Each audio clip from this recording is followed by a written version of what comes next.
You know, you hear a lot of people talk about releasing the need to control outcomes, releasing the need to manage outcomes. And I've even talked about that myself.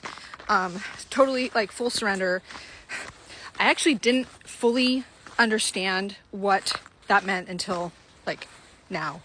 And because it has to do with this property. This move has been inevitable, and I knew that my guides were going to deliver the property. I didn't know what that meant. I had surrendered to that concept, and yet I was still hanging on to the assumption that my horses were going to come with me.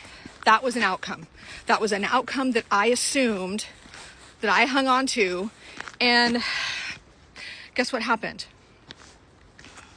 The realization hit me that the horses could not come with me. And it was heartbreaking. It was devastating. And I have now finally reconciled myself to that, because when I got here, I very quickly realized that this is not horse property. It's the middle of the woods. It's rocky. There's wetlands, there's streams, there's creeks, there's marshes. It's not at all horse property. Had I fully released the need to control outcomes, or released all attachments to outcomes, I would have understood weeks ago that maybe not all of my family was coming with me. Like but who thinks like that, right? I mean, it's like fucking soul crushing when you have to leave some of your family behind. Yet when you are fully surrendered to the powers that be, God, Source, Spirit, Universe, and Divine, and you have full faith, full trust in what they are bringing into your life and the path that they are leading you down, then you have to be okay with that. You have to be okay with any outcome, even if it's the outcome that's going to crush your heart. And that sounds totally fucked up. And I guess that's part of the reason I'm making this video, is because I didn't get it until now. I thought I'd released the need to control outcomes. I really thought I did. And yet I was still hanging on to that assumption. I was still hanging on to that, to my plan, because my plan was that my whole family's coming with me. My horses, my dogs, my cats. My dogs and cats are still with me. And you guys better leave them with me, god damn it. But it's a little bit of a mind fuck. It takes a lot to get your head around this idea that you have to be okay with whatever shows up. And the reality is that they delivered a spectacular property.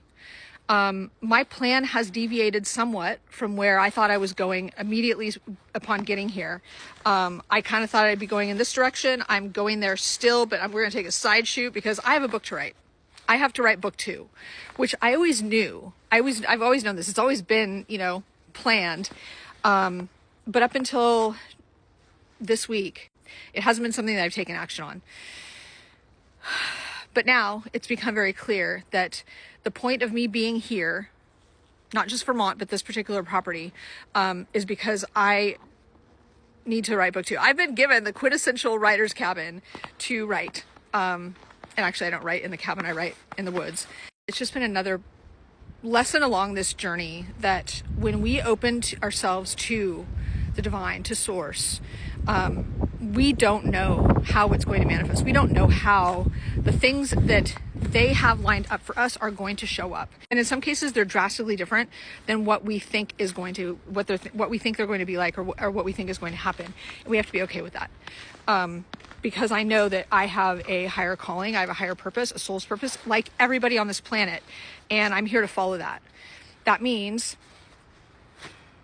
I'm writing the book in the woods without the horses. Just know that your guides will never let you fall. They will never lead you astray.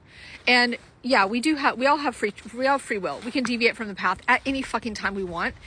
But once you unplug from the matrix and you plug into source directly, it's a lot harder to just say, nope, I'm not going to do that.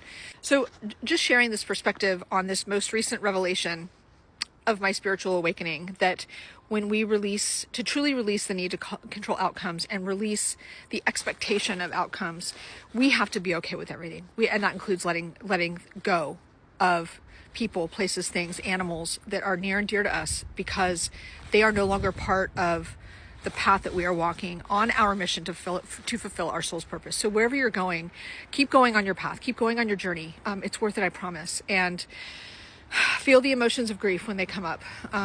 Allow yourself that human experience, because that's what it is, and then connect back into source and get on with what you came here to do.